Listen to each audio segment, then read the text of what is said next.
Hello, hello, JJ DiGeronimo here. Thank you for joining Together We Seek podcast.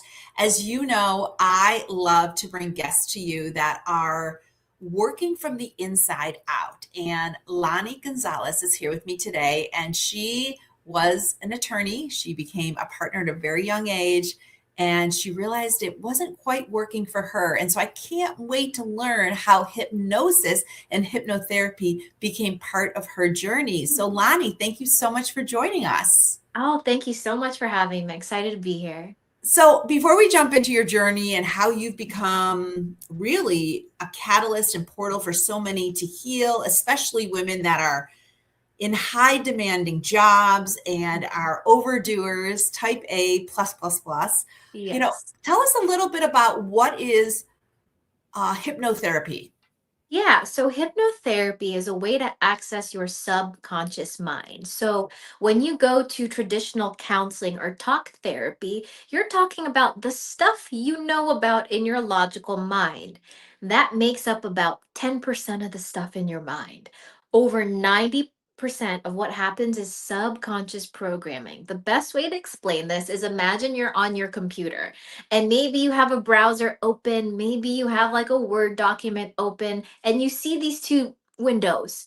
But that's not just what's going on in your computer. There's a lot of systems going on in the background, even though you only see these two windows. So, what I do as a hypnotherapist is I go into that background because that's what's actually informing your decisions and your beliefs about yourself.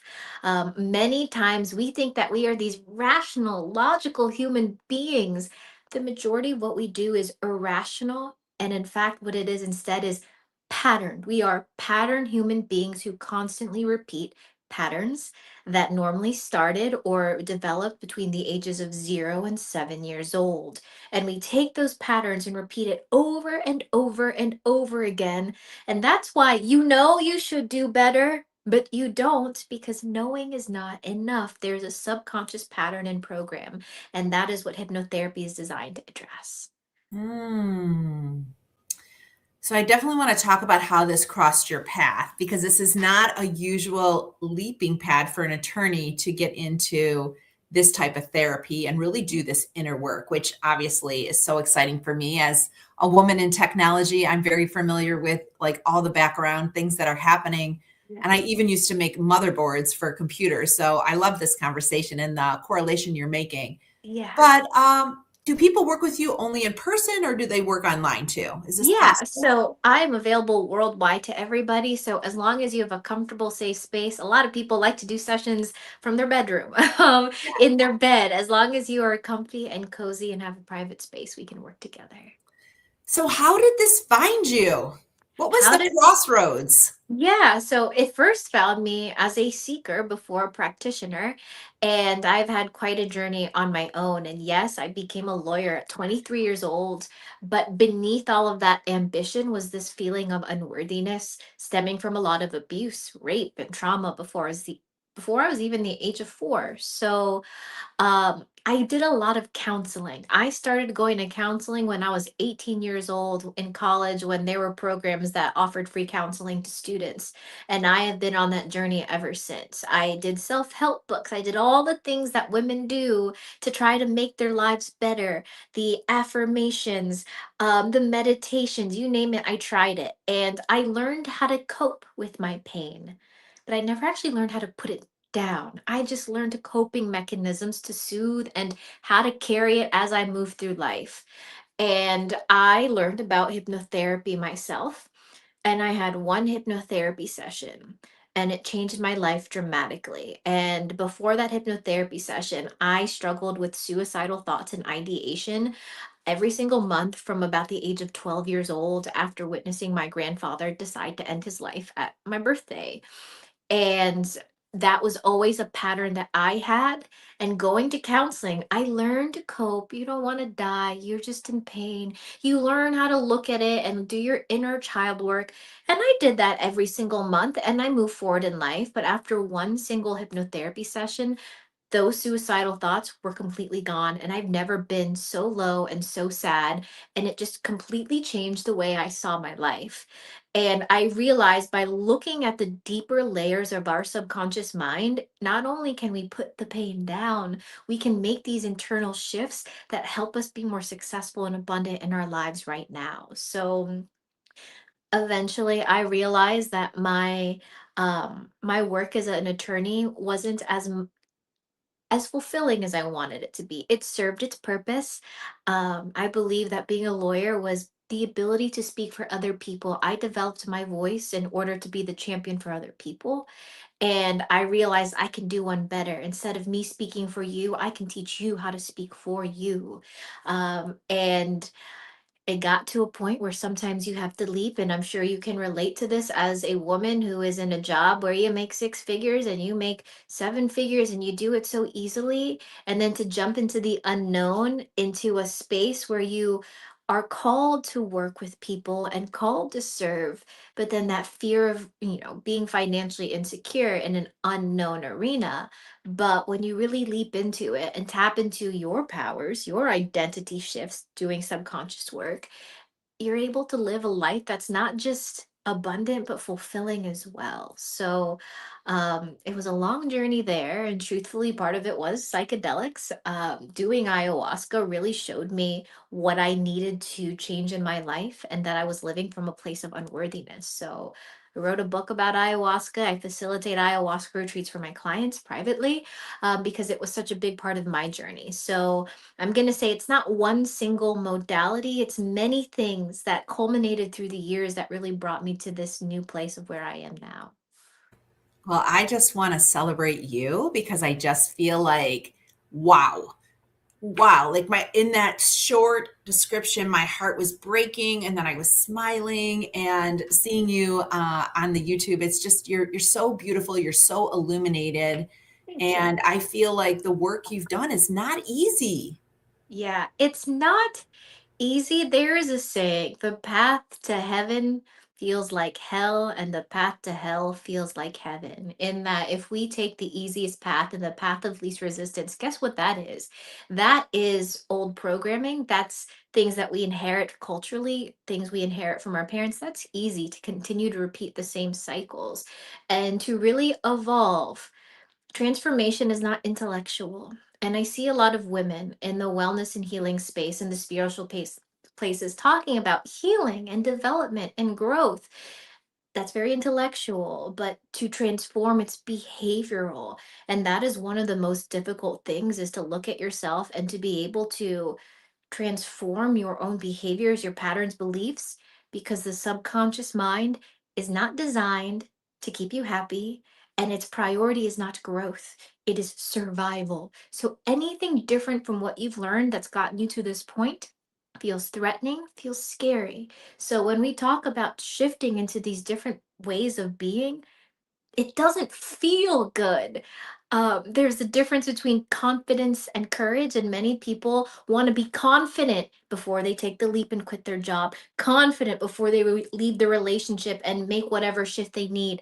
That doesn't work that way. Confidence happens later, after you've done the thing and you see the results. That's what builds confidence. But before confidence, you have courage, and courage is being able to move even if things feel unclear and terrifying.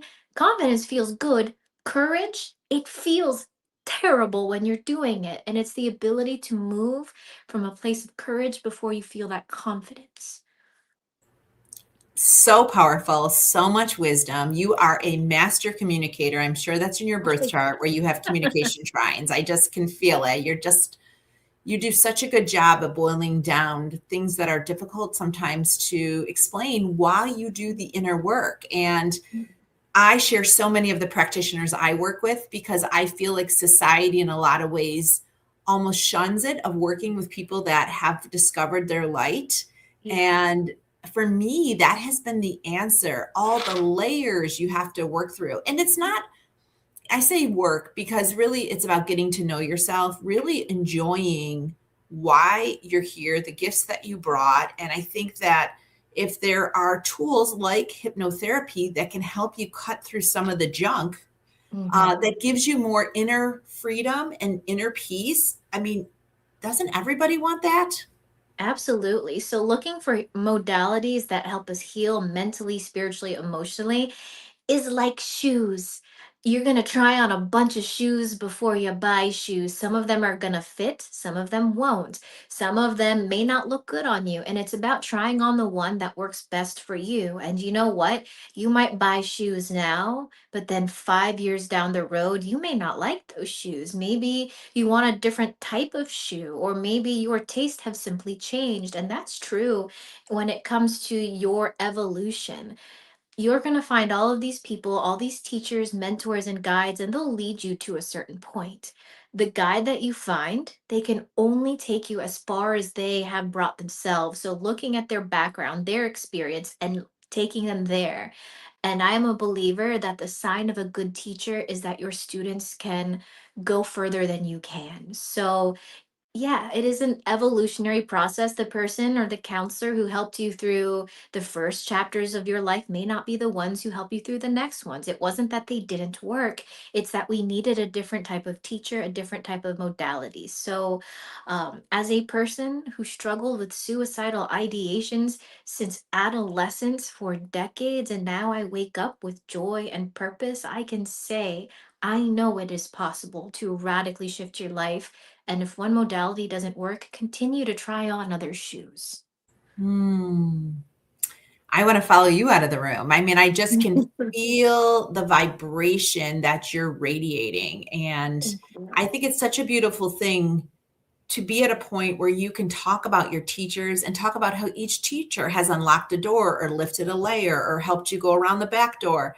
And Mhm. I have worked with hundreds of practitioners too, and I am so grateful for each and every one of them. And even Corby, one of my practitioners says, you can only take people as far as you go. And I think that's the beauty of why you should be working with different practitioners in different aspects. And it's an investment, of course, but it's an investment in you, which I also think we're taught not to do. So not only are we taught not to work with practitioners, we're taught not to invest in ourselves, especially as women. So what truth, did you have to learn about yourself or did you have to let go of before before you moved from being a student into a guide or a teacher? Oh, I think at all points in times we are always still students, so I'm very much still a student. And I think that we are all teachers in some capacity to someone. I think Ram Dass said it, we are all walking each other home. So I have always been a student, will always be a student. And now I'm honored to recognize that I am a teacher for other people. And the reality of it is this: teachers are not perfect people. They're not perfectly healed. They don't know everything. There's a lot of things I don't know. And there are many things that I'm working through as I evolve in my journey. And what a teacher really is someone who, number one, knows how to hold space. Number two, in the context of what we do in our work, what I simply say is, I know how to let something greater than myself work through me. I'm just a channel for something greater than myself. Have we developed that capacity to serve people in that way, and to be from a place of service? A lot of times, what I've seen with practitioners as well is, well, they want to heal the world, they want to heal everyone, but truly they want to heal themselves, but they haven't found that worthiness to apply those own tools from themselves. And it's much easier to help and heal others than to heal themselves. So, the ability to recognize that I am a clear channel, what I'm doing is not giving you my energy and my wisdom, it is letting something bigger work through me. And at the same time, recognizing that I'm just here to help you unleash your power and your truth. And that's where being an attorney was really helpful.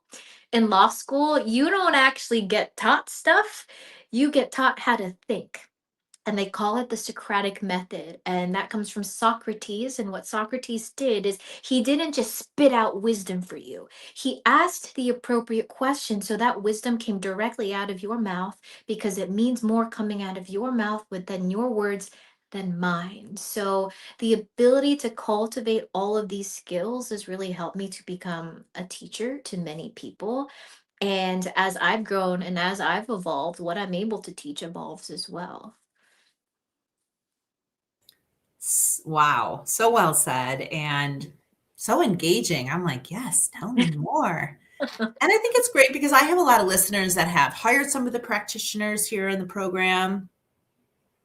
They've gone to some of the retreats, and I think Mhm. they've even worked together as different practitioners. And I really love the beauty of recognizing that we're all on this journey together, and Mhm. each of the steps is just another, step to unravel, to unwrap, and really lean into. And I feel like you have to have a lot of trust. So, how did you work through your money issues and your trust issues to leap from Mm. the corporate world into the work that you're doing today? Yeah. So money issues and trust issues, those go hand in hand. And I will say this, I tell this to my clients all the time.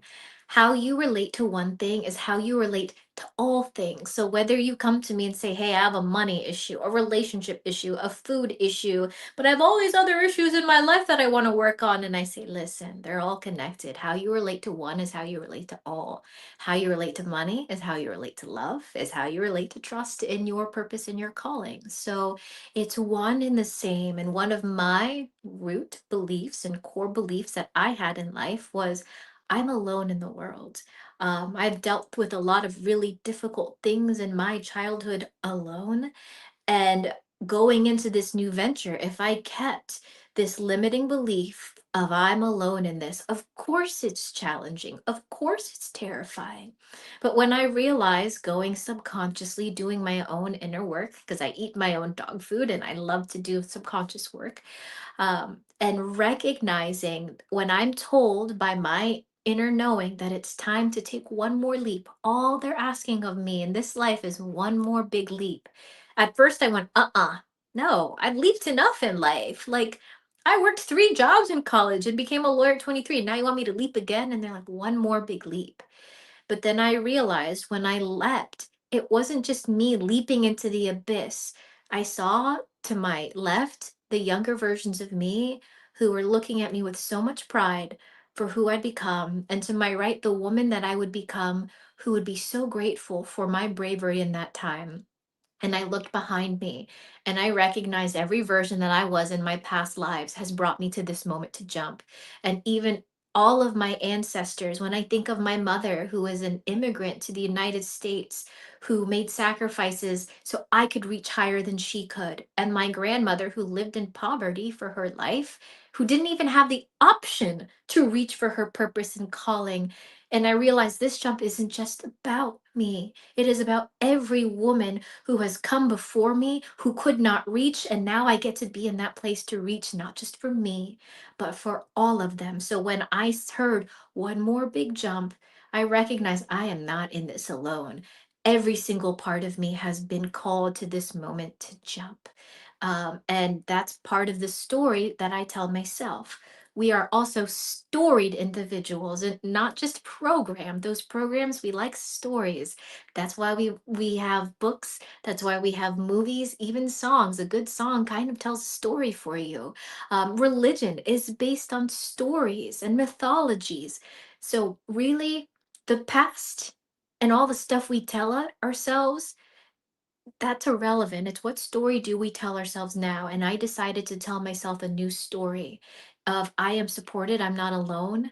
And then I looked at my past life where I said, okay, this is what I built from a lack of worthiness. I built that life because I felt so bad about myself. I want to look good on paper. Imagine how abundant you will be if you build from a place of love. Of course, it'll bring you to something that is greater than, and what I was told is more than your heart can fathom. So being able to trust that inner guidance system is what really helped me leap. Mm. It feels like such truth to me, Lonnie, what you're saying. Like I can feel it in my heart chakra, I can feel it in my throat chakra, I can feel it up in my head. So Mhm. I just really appreciate you sharing this with us. So Yeah. as we're closing out here, all of your links are below. So anyone who wants to visit Lonnie's website, the links below, Instagram, YouTube. Tell us what you're working on and how people can work with you. Ooh, what I'm working on now is a program of women, power, and mastery. And this is not for the women who are like, what's shadow work or inner child work? This is for the woman who's really ready to step into her purpose and her power. I think it's beautiful that we do all of this work and we can tap into our power. Now I teach you how to wield it into building something masterful and honoring your purpose and calling. So I work with women privately in order to do that. I am also doing a retreat in January 2027 in Morocco where we women come together to work on that together. Mastery, true mastery. And what I mean by mastery is tapping into your unique gift and your power that you and only you can deliver in this world, and really leveraging that for your greater good and the greater good of everyone else here. So that is two different ways that people can work with me now. I am also working on my third book about women, power, and mastery. Because women are not taught how to wield power. We are taught how to mimic masculine power. We're not taught the shapes and architecture of our own. So, my book dives into what that really is and how women can access that and not burn out. You are speaking my language. I love all of this. I'm definitely going to check out your retreat, and I would love for you to come into the community Together We Seek and share some of the insights from your book. We have so many women that have been working with their gifts, their lessons, and they've been illuminating the path for many. And I really think taking some of these women to the next level or just giving them some tips on how to really lean more into their mastery could be so powerful. And for anyone listening, I hope you reach out to Lani. All of her links are below. Get on her mailing list and see what she's up to, because couldn't we all just use a little bit more of this energy? Thank you so much. It really is fabulous. I'm so honored that you joined me here, and I look forward to staying in touch and really keeping abreast of the work that you're doing, because I feel like for the collective, it is really instrumental in balancing the feminine and masculine energy. Thank you so much. Well, great. For everyone listening, thank you so much for joining us for another week, and we will see you again here next time. Thank you, Lani. Thank you.